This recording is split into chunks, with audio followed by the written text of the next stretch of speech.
Hello everyone, welcome to online classes. So as you all know, जैसा कि आप सब जानते हैं, today we will discuss chapter number 10, class 7 history. So as you all know, we have discussed chapter number 9 in our previous classes, and today we will discuss our next chapter, that is chapter number 10, 18th century political formations. तो किस तरह से Mughals decline हो गए, उसके बाद new kingdoms day by day basis पे form होने लगे, और उसमें ही सबसे बड़ा एक फेडरेशन निकल कर आया, वो है मराठा फेडरेशन. उसके बारे में हम यहाँ पे बात करने वाले हैं, और मुगल्स के डिक्लाइन के बारे में भी बात करेंगे. तो किस तरह से 18th सेंचुरी आगे बढ़ी वो भी हम यहाँ पे देखने का ट्राई करेंगे. So let's start the topic. Chapter number 10, 18th century political formation. First of all we will discuss introduction part, कि how all these things started. So the Mughal Emperor Aurangzeb, as you all know, Aurangzeb is a person. After him, Mughal Empire is about to decline. 1707 में इसकी death हो गई थी. उसके बाद Mughal empire decline कर लिया. Are referred to as the later Mughals. तो मुगल जो है वो औरंगजेब तक कहलाते हैं, और औरंगजेब के बाद जो भी मुगल्स आए एम्परर, वो सारे के सारे लेटर मुगल्स कहलाते हैं. Why? Because Mughal empire Aurangzeb के बाद डिक्लाइन में चला गया. इस वजह से उसके बाद वाले जितने भी एम्पायर थे उनको मुगलों में ना गिनकर लेटर मुगल बोला गया. अब they were weak rulers, that why they are later Mughals. And with the decline in the power and authority of Mughals, a number of independent regional kingdoms like the Jats and Rajput emerge. As you all know, Aurangzeb ने क्या किया था? औरंगजेब ने जो है English को भी entry दे दी थी. एक तरह से मुगल्स ने जब ब्रिटिशर्स को एंट्री दी, उसके बाद उसका डिक्लाइन होने लग गया. बट स्टिल मुगल के कुछ एम्परर्स थे तो सही, क्योंकि ब्रिटिशर्स जो है उस टाइम तक कॉलोनीज बन ही नहीं थी. उन्होंने सिर्फ और सिर्फ एज अ कंपनी ट्रेडिंग के बेसिस पे आए थे. तो क्या हुआ, न्यू किंगडम्स मुगल्स में से टूटकर अलग हुए. उनमें राजपूत और जाट जो है उन्होंने अपने अपने किंगडम्स एस्टेब्लिश कर लिए. किसी ने पंजाब में, किसी ने मराठा फेडरेसी में किया, कन्फेडरेसी बनाई उन्होंने. We have a large number of sources. For all these things we know why? Because we have some texts, we have some books, we have some resources, we have some sources from which we can derive all these evidences. So we have a large number of sources for this period, which include manuscripts. जैसा मैंने आपको बताया कि manuscripts होते थे जिसमें कुछ details लिखी होती थी राजाओं के बारे में, इन सब के बारे में. कॉइन्स में राजा अपने सील्स वगैरह डिपिक्ट करते थे. उससे क्या है, डिपिक्ट करने की वजह से हम उनसे पता लगा लेते थे कि भाई वो किस तरह से थे, वो किस गॉड को मानते थे, किस तरह के उनके फीचर्स होते थे. वो सब सील से, कॉइन से हमें पता लग जाता है. जिसकी मान लीजिए कहीं पे हमें रोमन कॉइन मिल गए, तो इससे क्या पता लगेगा कि भाई रोम का ट्रेड वहां होता था. उस तरह से रेयर बुक्स, बहुत ज्यादा रेयर बुक्स भी मिल जाती थी. कॉपर प्लेट से ये पता लगता था कि भाई वहां पे कॉपर के इंस्ट्रूमेंट्स और टूल्स को यूज किया जाता था. Maps means they have some geometrics. तो वहां पे कुछ ज्योमेट्री के रिलेटेड कैलकुलेशन भी उन हिस्टोरियंस द्वारा करी जाती थी. तो इससे हमें कई सारी चीजें पता लगती है. ज्योग्राफी के बारे में भी उनको नॉलेज थी. अब miniature paintings and photographs. Miniature paintings क्या होती है? मुरल होती है जो आप केव में लिखेंगे, कोई गुफा है वहां पे आपने वो पेंटिंग बना दी, मुरल पेंटिंग. वहां पे आपने जैसे अजंता की गुफाएं देख लीजिए, पेंटिंग मिल रही है आपको, मुरल पेंटिंग है, दीवारों पे बनाई हुई है. और मिनिएचर क्या है, कोई कैनवास में बना दी, कोई पेपर पे, कोई कागज पे आप पेंटिंग बना रहे, तो वो मिनिएचर पेंटिंग. जैसे कि फोटोग्राफ वगैरह आप देख रहे हैं, फोटोग्राफ कोई पेंटिंग जो है आपने गुफा में तो बनाई नहीं है, तो वो मिनिएचर होगी. तो these give us information about the political, economic and social conditions prevalent in those time. जैसा मैंने आपको पहले बताया था, मिनिएचर मुगल से ही स्टार्ट हो गए थे.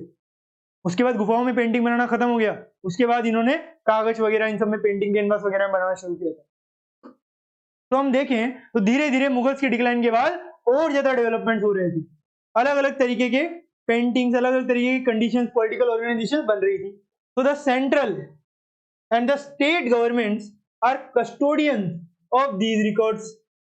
आप जानते हैं सेंट्रल गवर्नमेंट और स्टेट गवर्नमेंट जो है कस्टोडियंस है इन रिकॉर्ड्स के, मतलब इनको प्रिजर्व करना है. आज भी आप हमारी जो नेशनल लाइब्रेरी है वहां जाएंगे ना, जो दिल्ली में है, वहां पे आपको इन सबके संग्रह मिलेंगे, उन सबके क्या मिलेंगे, आर्चीव्स मिलेंगी. अब most of these records are stored in libraries, museums and archives, as I already stated to you कि आर्चीज वगैरह में सारी चीजें प्रिजर्व करके रखी जाती है। अब कोई भी देखिए आर्चीज क्या होती है, आर्चीज होती है जिसमें कोई एक कलेक्शन ऑफ थिंग्स होता है। अब all the states in India have their own archives, मतलब उनका खुद का एक रिकॉर्ड होता है और फिर उसको कंबाइन करके वो एक बड़ा सा डाटा कलेक्ट करते हैं, उसके अकॉर्डिंग आप जानते हैं हर चीज होती है। तो आपको ये सारी चीजें मिल जाएगी लाइब्रेरीज वगैरह में, सारे रिकॉर्ड्स हैं हमारे पास। अब writings of various foreign travellers are also available, as you all know there are many kingdoms. अब उस टाइम पे ज्यादातर लिखते नहीं थे, तो कई सारे ट्रेवलर्स आए थे इंडिया में विजिट करने, तो उन्होंने इंडिया के बारे में बताया। These help historians to supplement the information found in archival records. तो आर्कीवल रिकॉर्ड्स में हमें कई सारी चीजें देखने को मिलेगी जो हमें इन सब की इंफॉर्मेशन देती है। द डिग पैलेस, अब यहां पे एक डिग पैलेस दिया हुआ है मुगलों का, if you want to read you can. यहां पे डिग पैलेस क्या है? Deeg was the site of legendary battle between the Jats and the combined Mughal and Maratha army of 18,000 man. तो डिग पैलेस जो है, डिग एक जगह है, साइट है, जहां पे एक बैटल हुआ था किस किस के बीच में? Jats and combined Mughal and Maratha army of 80,000 man. Emboldened डे बाय हिज विक्ट्री, जो राजा सूरजमल है, began making forays into enemy territory. After 8 years of success in his forays, Surajmal attacked the Red Fort in Delhi. The Jats plundered the Red Fort and carried away masses of valuable, including an entire marble building, which was dismantled and numbered by the Jat community, or maybe you can say some Maratha centers. So the palace was then reconstructed at Dig and stands elegantly amidst beautiful gardens, elaborately filigreed gates, stone slabs, ornate beams, and marble jatis form from Mughal constructions have been used in various parts of the palace. Use करी जाती थी। The Dig Palace is one of India's most superbly proportioned buildings and splendidly preserved. Based on the above passage, answer the following question. What is the importance of the Dig? बताइए Dig Palace की क्या importance है भाई? तो हमने जो देखा उसके अकॉर्डिंग आप बता सकते हैं। What were some of the Mughal constructions that were taken away by the Jats? वो भी आप बताएंगे। What did Raja Surajmal build?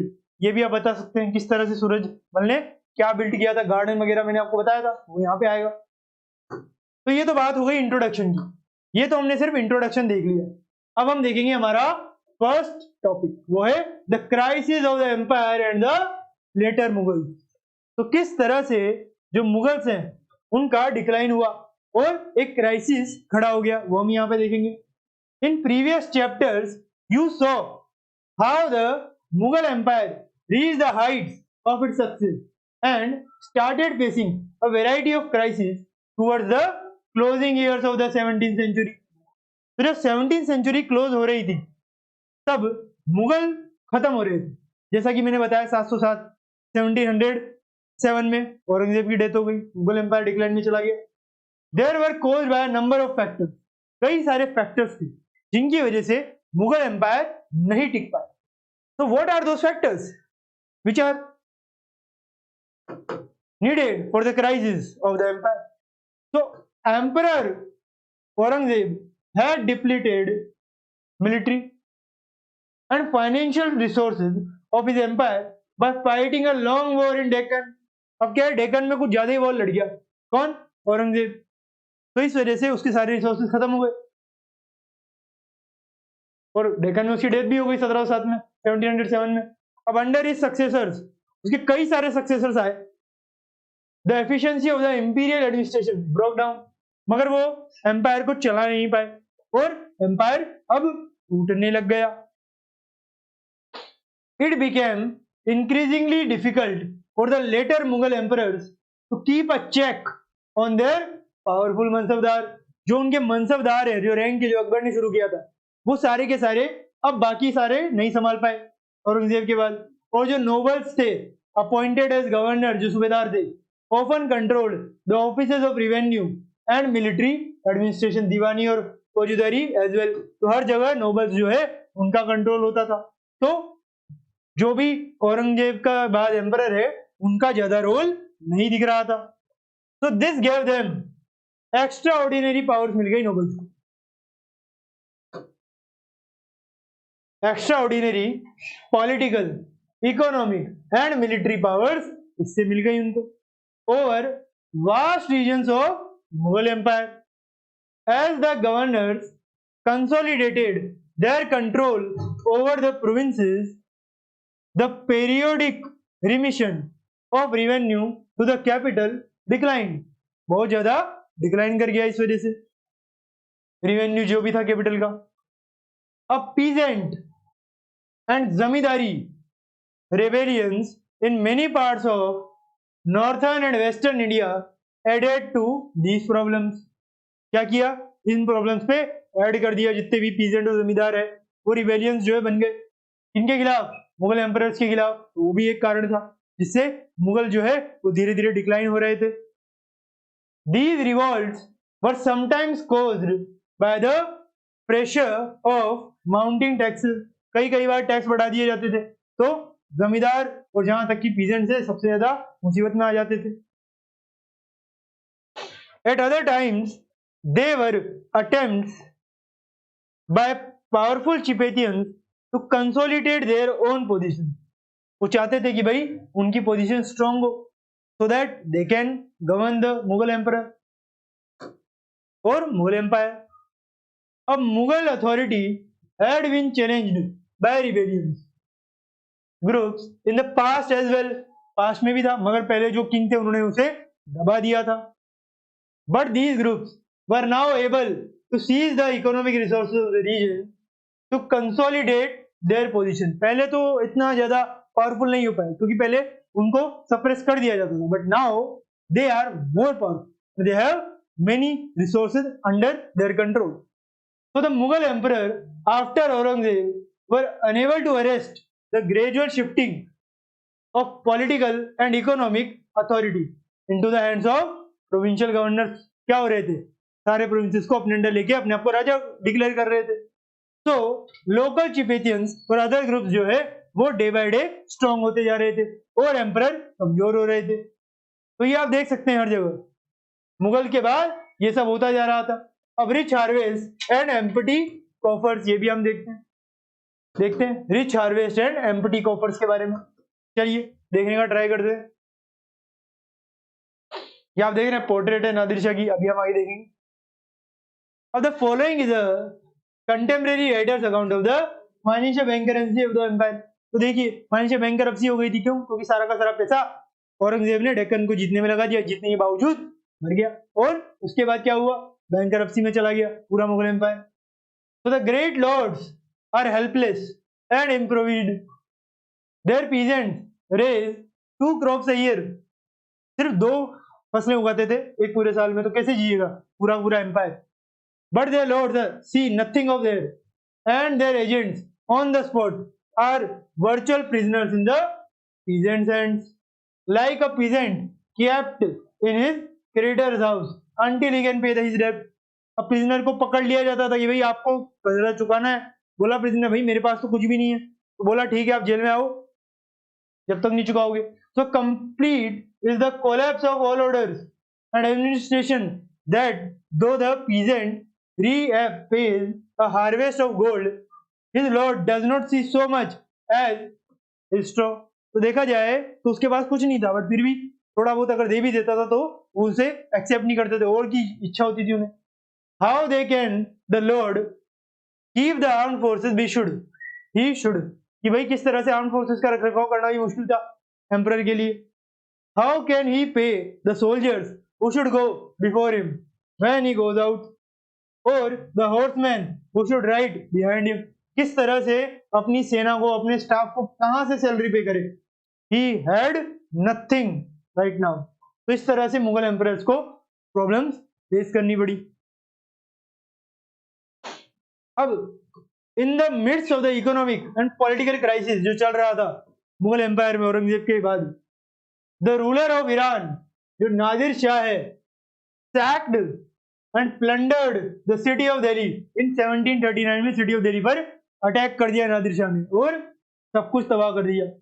And took away immense accounts of wealth, बहुत ज्यादा पैसा वगैरह चोरी करके ले गया भारत से।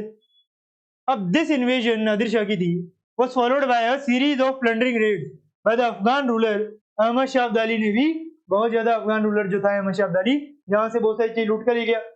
Who invaded North India 5 times between 1748 to 1761, 5 times Ahmad Shah Abdali ने बहुत ज्यादा लूटपाट मचा दी थी। नादिर शाह अटैक्स दिल्ली, तो नादिर शाह जो है उसने दिल्ली को अटैक किया, लूट लिया। फिर उसके बाद अहमद शाह अब्दाली भी आया, तो नादिर शाह ने 1739 में लूटा, फिर अहमद शाह अब्दाली आया 1748 से लेकर के 61 तक लूट के गया और 5 टाइम्स रेड करी। अभी हम पहले देखते हैं नादिर शाह के बारे में। तो the devastation of Delhi, Delhi जो है खत्म होने के कगार पे आ गया, बहुत ज्यादा तबाही मचा दी वहां पे। Nadir Shah invasion was described by contemporary observers.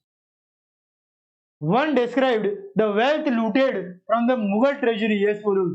जो वेल्थ लूटी गई ना मुगल ट्रेजरी से, वो इस तरह से, वैसे ही मुश्किल था उनके लिए पूरी सेना का रखरखाव करना, और जो थोड़ा बहुत बचा था खजाने में वो भी ले गया Nadir Shah.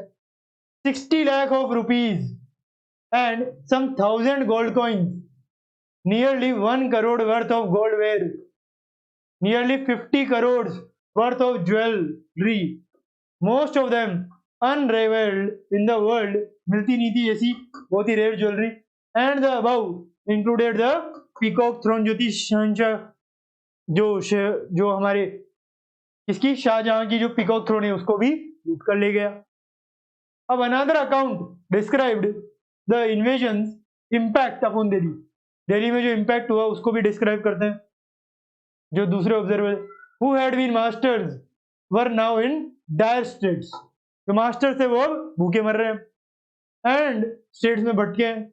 Those who had been rewarded couldn't even quench their thirst, अपनी प्यास तक नहीं बुझा सकते, वाटर भी उनको मुश्किल से मिल रहा है, जो लोगों को वाटर देते थे अब वो खुद प्यासे मर रहे हैं।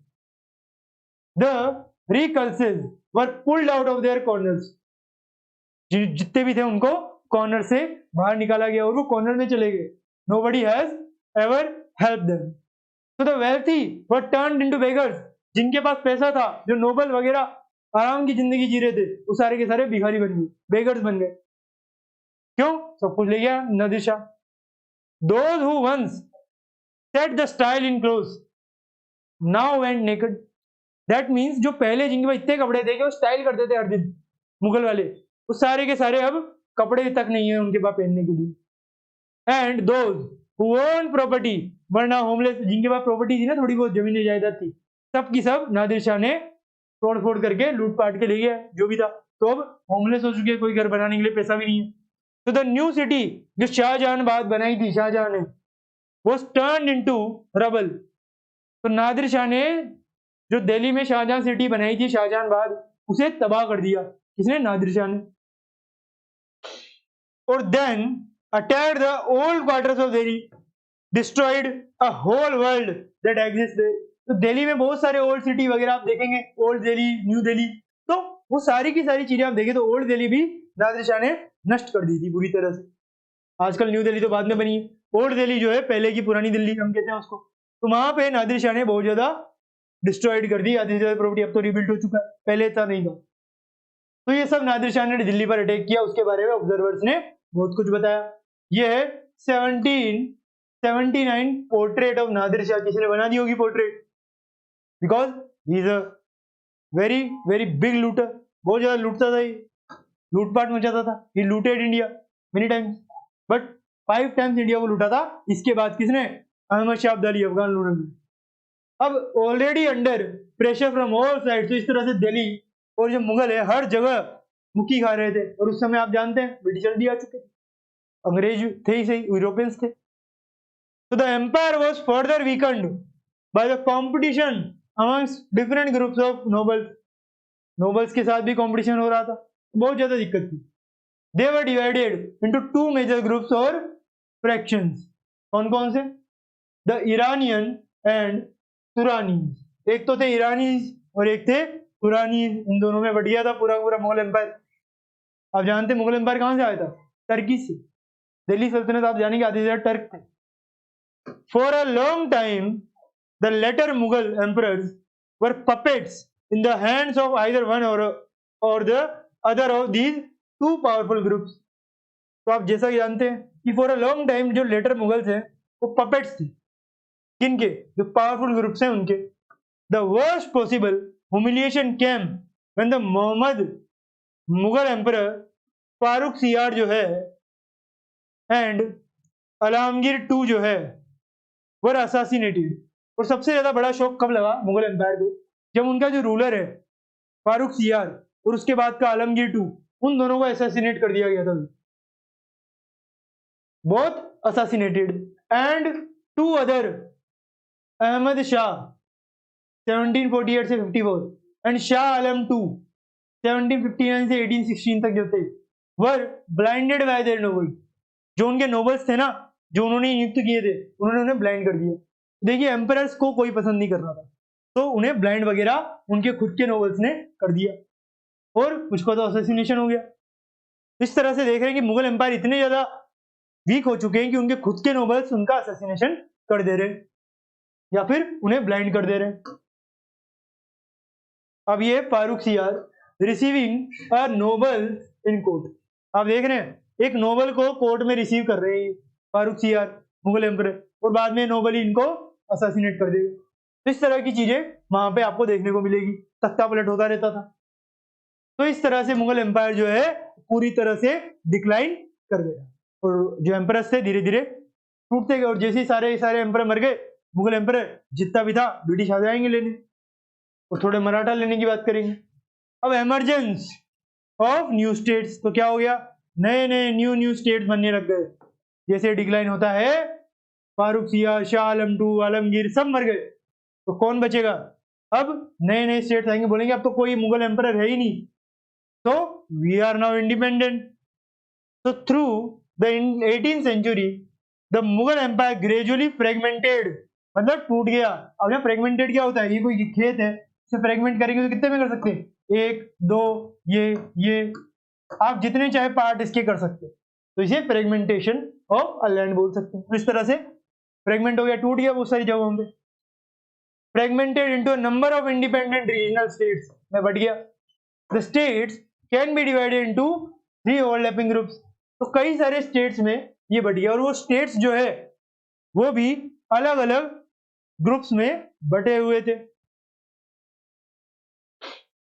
ठीक है, तो इमर्जेंस ऑफ न्यू स्टेट्स आप देख रहे हैं। हम देखेंगे हमारे नेक्स्ट पार्ट में कि हैदराबाद किस तरह से था, किस तरह से अलग अलग जो किंगडम थे वो आए। ओल्ड मुगल प्रोविंसेस देखेंगे हम, उसके बाद हैदराबाद में देखेंगे ये सारी की सारी चीजें जो है हैदराबाद की, अवध की। उसके बाद हम देखेंगे वॉटन जागीर्स ऑफ राजपूत्स, और फिर सिख कम्युनिटी के भी वार वगैरह हम देखेंगे, मराठा कन्फेडरेसी शिवाजी के बारे में, और फिर केस स्टडी देखेंगे शिवाजी की। ये सारी चीजें में से कुछ चीजें हम देखेंगे हमारे नेक्स्ट पार्ट में।